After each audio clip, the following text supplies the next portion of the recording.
Many of us that teach Bible prophecy, oftentimes over the years, up until recently, have asked a very important question regarding the predictions that the Bible says are going to come into play. And of course, one of the most important questions that we have asked is, how in the world are people going to buy into this stuff? How are people not going to see through this, right? I mean, I remember a time where there were companies that upon issuing serial numbers that had any sequence of 666 in it, people had the right to be able to ask for a new number, right? That's how serious people were about not having anything to do with the mark of the beast. And yet, when you read Revelation chapter 13, and then you get into chapter 14, you read that the final Antichrist will set himself up in the temple, demand to be worshiped, and then, as a sign of allegiance, require people to take on that mark of the beast. Now, the thing that's funny is in Revelation chapter 14, we read about an angel that will proclaim to the whole world, don't take the mark, don't take the mark. Yet, many people will still want to take the mark.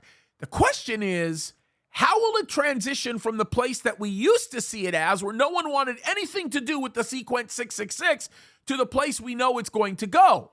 Well, we end up having all of this craziness begin to settle in a few years ago, where people were being mandated to do things that they did not necessarily want to do with their own body. And before you know it, we have gotten to a place where people are now waiting in line to do things that used to be the unthinkable. So now when we start looking at the potential for people taking the mark of the beast, it's actually going to become way easier than you think, especially when the world of totalitarianism is coming in to change how people even talk. Case in point, I look at this article in Breitbart. It says, Stanford University published list of words deemed harmful language. And folks, the words that they deem harmful language are not the type of words that we would restrict our kids from using or anything like that.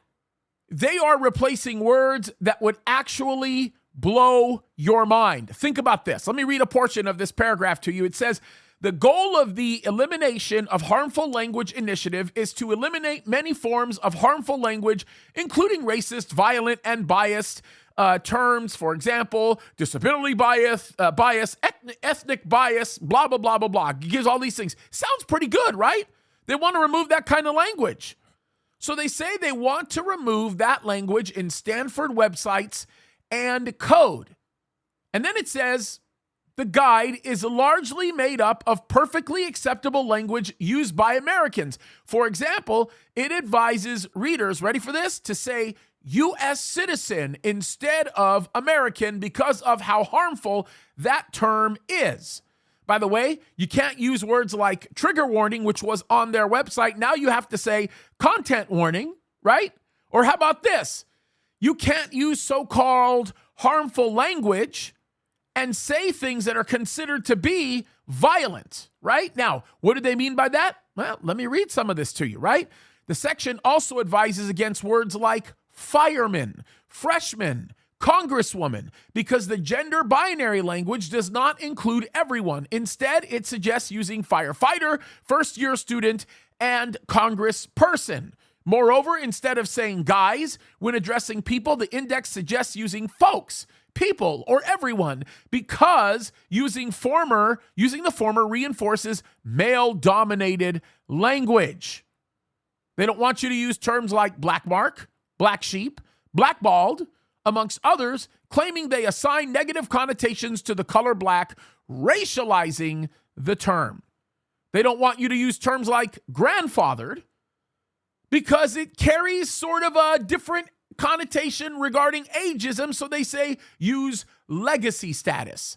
Folks, I don't need to go on because this is absurd and it's insane, but this is how totalitarian rule works. If I can change what language I deem correct or appropriate with the language that you deem correct or appropriate, then I can rule over you. If I can keep you in a place where you're shutting your mouth, you're not speaking up, then I can stop you from preaching the gospel. I can keep you from being effective.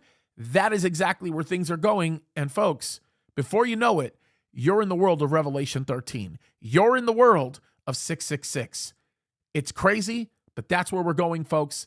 Time to wake up. The Bible has never gotten it wrong, and we are quickly heading into that direction.